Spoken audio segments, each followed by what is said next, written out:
It's that time of the year again when I get super excited, but also just a little bit nervous because it is new Saucony Peregrine time. I've just managed to get my hands on the all new Peregrine 12s, and over the last few weeks I've heard some good feedback and some not so good feedback. One thing's for sure, this shoe has gone through a lot of big changes in this new model. So let's dive into the video. We're going to give you a bit of info about all of those new changes and the new specs of the shoe. And then we are taking these bad boys out for their first run and we're bringing you guys along for the ride.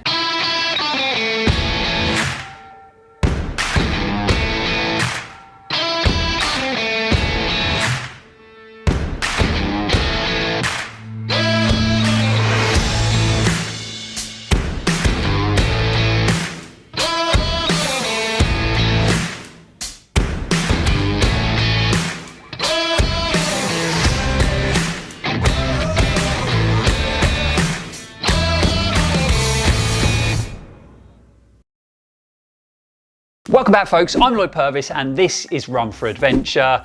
Hope you are all fit and well out there and you've had a great start to 2022 when it comes to all your training and racing. I've got to be honest, I've been looking forward to getting a pair of these and testing them out for a long time now, and anyone that's followed the channel for any period of time will know that I was a massive fan of the Saucony Peregrine 10. It got me through lots of great training and racing mileage, and I also like the Peregrine 11s, although I still feel that Peregrine 10 was a slightly better shoe for me. It gave me a bit more of a precise fit and lockdown, but there has been some big changes made to the new version.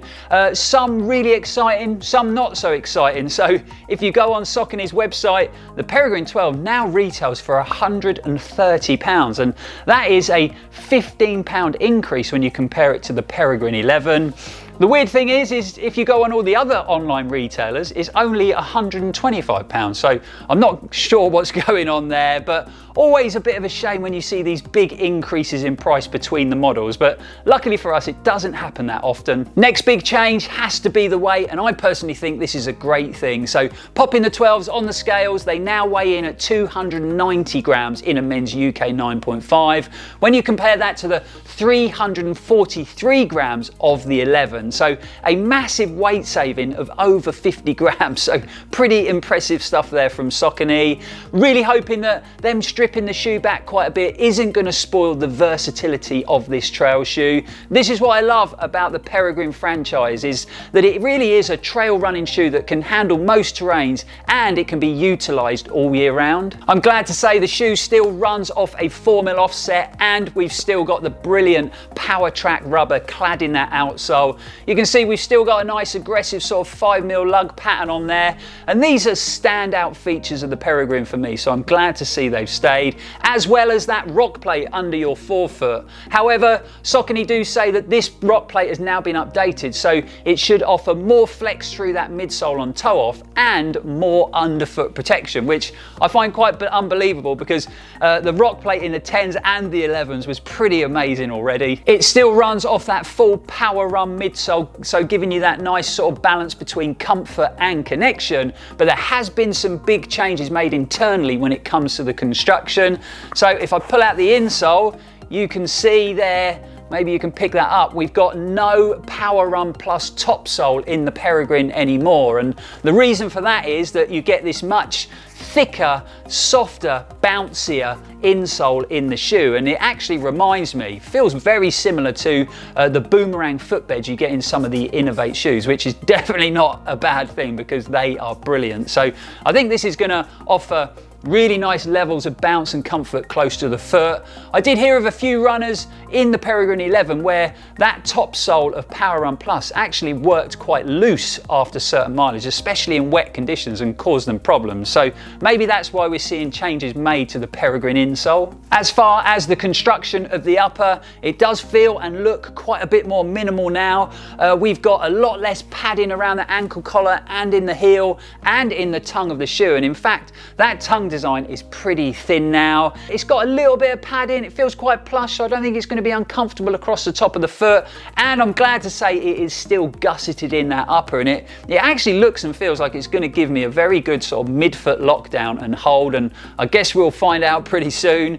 We got some nice substantial overlays around that toe box for durability, a nice toe bumper for trail protection, and we get some nice handy loops on the heel and on the tongue just to make it a bit easier to get in and out of the shoe. And Saucony have still worked in that handy gaiter attachment into the upper. There you have it, lots and lots of exciting changes when it comes to the Peregrine 12. I can't wait to get out there and test them all out. So I guess there's no time like the present. So we're going to go and get changed, lace these up, and then we're heading out to the beautiful trails of the Hale Towers. So we'll see you out there.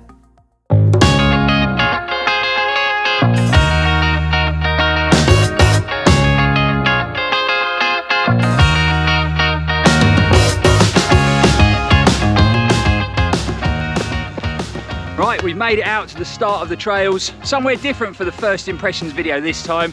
The last couple we filmed into Hiddy Woods, which is an amazing place to run, but we are back out on the Hale Towers today. The plan is to do a nice steady 10K. Obviously it's the first run in the Peregrine 12, so just going to be nice and steady. And I did a mountain bike ride yesterday with a couple of the boys, so if you've been following me on social media, you'll know I've started doing a bit of cross training. So every Wednesday we've been hooking up, getting out on the trails on the mountain bikes and having a great time. So I was wondering if you guys would like me to bring the GoPros along next Wednesday, capture all the fun that we get up to, and also highlight the amazing mountain biking trails we got in Cornwall, then let us know in the comments below and we'll take the cameras along next Wednesday. We're supposed to be having some pretty epic weather heading our way down here in Cornwall over the next couple of days. They forecasted heavy rain and 80-mile-an-hour wind, so I thought I'd get out today because it might be the last opportunity I have over the next couple of days to get the Peregrines out on their first run. It was supposed to be sunny and bright today, but it's just started raining, so we'll see how it goes on today's run. But let's get out on the trails and let's see how this Peregrine 12 performs on its first outing.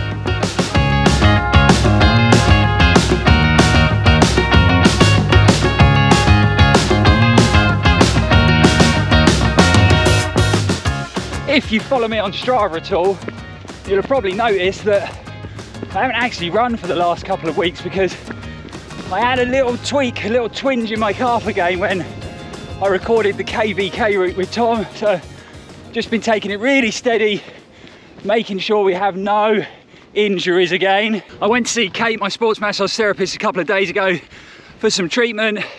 She feels everything's okay. And like I said, I rode the mountain bikes yesterday and it felt pretty good on the bike, so I thought it'd be safe to run, and we're just over a mile in. Everything feels good, so happy days.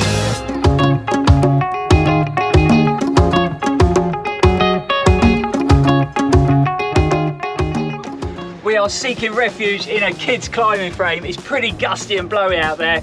Not quite the 80 miles an hour predicted for tomorrow, but still pretty windy, so hopefully the audio is okay.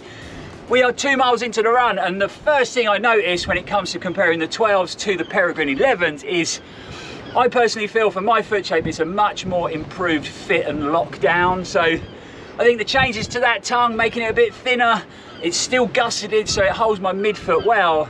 But the biggest change that I'm noticing is the change in the ankle collar and heel cup. So Saucony have stripped a bit of that padding away that they added to the 11, and for me that really changed the feel and fit of the shoe compared to the Peregrine 10s, and I just didn't feel as well held and locked into that heel cup. So taking that padding out, the 12s definitely fit and feel more like the Peregrine 10s, which for me is a super positive thing. But yeah, 2 miles into the run, another 4 miles to go, so let's get running.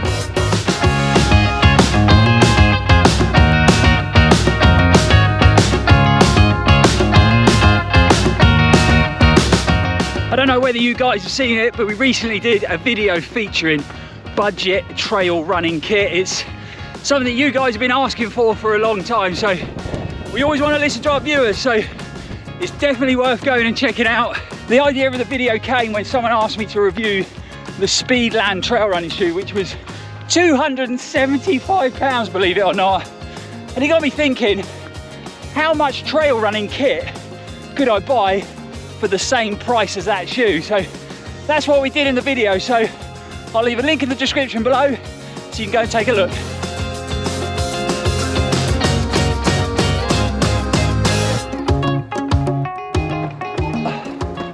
I think it's going to be one of them runs when I sort of run into random structures seeking refuge from the wind. But yeah, we are 4 miles into the run, and it's been about 4 weeks since I've been out running on the Hale Towns, and it's amazing how when you spend a little bit of time away from an area, it really makes you appreciate it again. I've forgotten how incredible it is to run out here and how lucky I am to have this on my doorstep. As far as the Peregrines go, it's going well so far. So again, another thing I noticed as soon as I put it on my feet was the reduction in weight, and that was something I was really positive about, but I was also unsure about it because I really didn't want it to compromise the versatility of this trail shoe. And I'm very happy to say I don't think it has. The midsole feels like a Peregrine. It feels cushioned enough to handle longer distance, but you still feel connected to the trails. The rock plate seems to be working really well. Again, another thing I'm a big fan of in the Peregrine.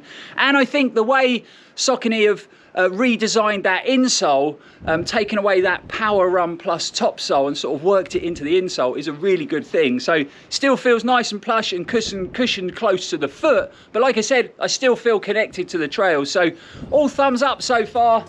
Just over 2 miles to go till we get back to home. So let's crack on and let's get this run done.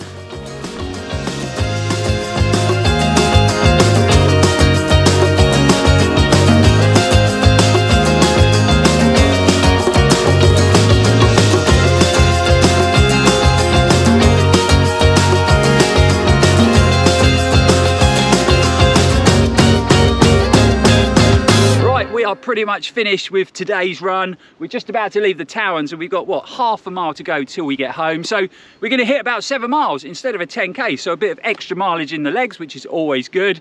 It's been positive on every front. Great to be back out on the Towns. Legs feeling good even after that tough challenging mountain bike ride yesterday. No issues in the lower leg at all, so that's really positive. And the Peregrine 12s have run really great on their first outing. So let's get back home and give you guys a bit more information on how the shoe has performed.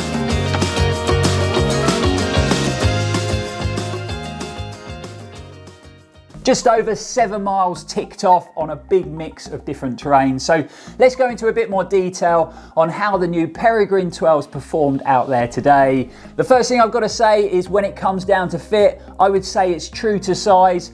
This gave me just the right length in the toe box in a UK 9.5. I've always been a UK 9.5 in a Peregrine. Similar when it comes to width. I wouldn't say it's the widest shoe in the world, but it's definitely not the narrowest. And it just seems to fit my foot shape really well. The rock plate in the forefoot has undergone an upgrade, and like I mentioned earlier, this is one of the areas of the Peregrine that's always shone through for me. I personally think it's one of the best rock plates I've ever had in a trail running shoe. Saucony said in this version it should be a lot more flexible now straight out the box, but it should still offer that great underfoot protection, and I'd have to agree, definitely felt very flexible. Whereas in the 10 and the Peregrine 11, I just felt that the shoe took 2, 3, 4 runs to sort of bed in and to soften that rock plate up a little bit and to get it a bit more flexible, but still had great levels of protection underfoot. I made sure out on the run that I ran a couple of trails that are covered in small, spiky, sharp rocks. I had no impact through that midsole at all. So that rock plate, definitely more flexible, but still offering great levels of underfoot protection. I've always loved the consistency of the outsole of the Peregrine, and for me, it's one of the very few trail shoes I can literally run all year round out there on the British trails in any conditions. Having this nice 5mm lug depth, quite an aggressive layout, and then that brilliant Power Track rubber. I've always felt confident in the shoe, and it pretty much grips on everything. I am happy to say no changes there. Always a bit worried when they update the Peregrine how that outsole is going to perform, and it's still super consistent. On today's run, we tried to find as much mixed terrain as possible. So I ran the shoe on wet tarmac, dry tarmac, wet rocky areas, some loose gravelly areas, even found a bit of wet sort of muddy grass and some deep soft sand, and it gripped everything really easily, no questions asked. And finally, when it comes down to the Power Run midsole, still feels very Peregrine-like underfoot, maybe just a tad firmer compared to the 11s. That could be just because it's a new shoe, it was the first run, or it might be a slightly different blend of Power Run cushioning, but maybe just a fraction firmer. Still felt pretty comfortable underfoot, especially with that newly constructed Power Run Plus insole, even on the sections of dreaded tarmac I have to run. So yeah, still pretty comfortable underfoot. It's going to be interesting to see if it does bed in, if it does soften up over time as we put mileage through the shoe. And obviously we'll know more about that when we bring you guys our full in-depth review on the Peregrine 12. So my first impressions are that I think this is a pretty good update, and Saucony have made some really sensible changes. For me, making the shoe lighter so it feels faster, more nimble, more responsive is definitely a step in the right direction. Stripping out some of that padding and bulk from the upper, making it feel a bit more breathable, but you also feel a lot more locked into the midfoot, a much better hold around the heel as well. And I'm super happy that some of those features that Peregrine fans love have stayed with the shoe. So the brilliant grippy outsole, the power track rubber, and that brilliant rock plate worked into the forefoot. Happy to see all of those features stay in.